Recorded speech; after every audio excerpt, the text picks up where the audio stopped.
Focus বিচন Assam north ইষ্টৰ দৰ্শকসকলক জনাইছো বিগ ব্ৰেকিং নিউজ।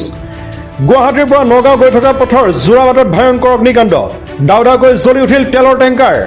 সমগ্ৰ পৰিৱেশ দেখুৱাবলৈ চেষ্টা কৰিছো, এয়া চাই আছে আপোনালোকে এক্সক্লুচিভ প্ৰতিবেদন। গুৱাহাটীৰ পৰা নগাঁও গৈ থকা পথত ভয়ংকৰ অগ্নিকাণ্ড সংঘটিত হৈছে আৰু সংঘটিত হৈছে ৰাষ্ট্ৰীয় ঘাইপথত।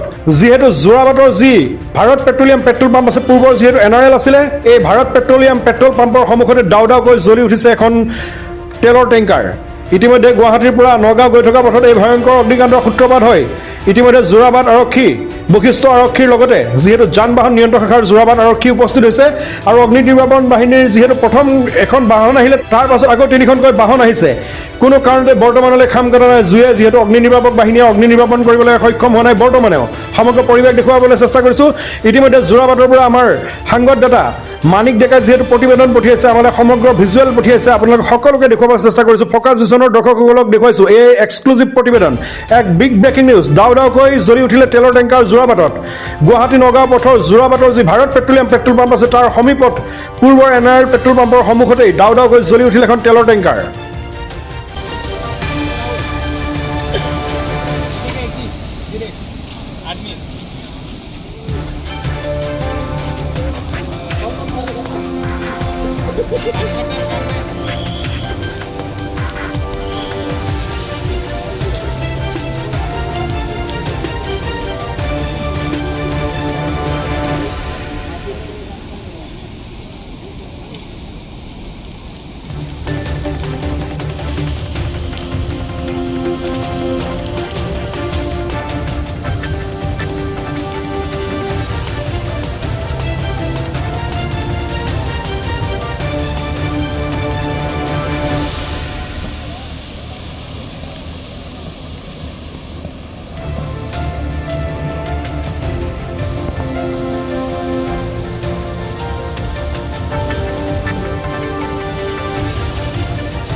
এয়া নিশা 12 বজাৰ পৰিৱেশ। যিহেতু গুৱাহাটীৰ পৰা নগাঁও গৈ থকাৰ পথতে তেলৰ টেংকাৰখন দাও দাওকৈ জ্বলি উঠিছে, তাৰ সমগ্ৰ পৰিৱেশ দেখুৱাবলৈ চেষ্টা কৰিছোঁ। নিশা 12 বাজি গ'ল। এই নিশা 12 বজাৰ সময়ৰ এক্সক্লুচিভ ভিজুৱেল দেখুৱাই আছোঁ ফ'কাছ বিচন আছাম নৰ্থ ইষ্টৰ দৰ্শকসকলক।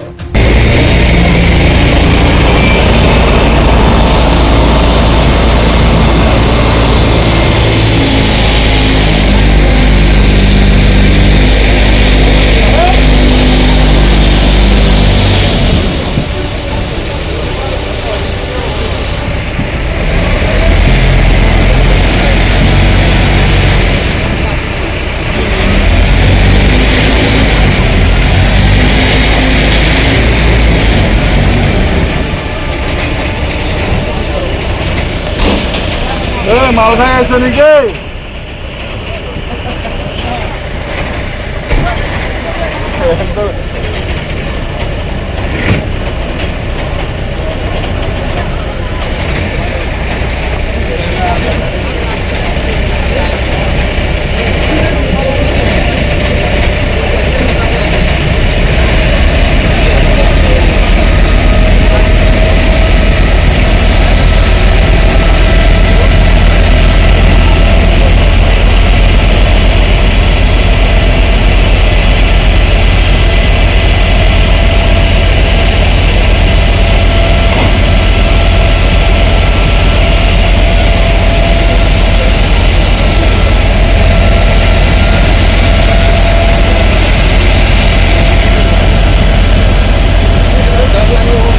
পানী দি গৈছে হয় যাবা আৰু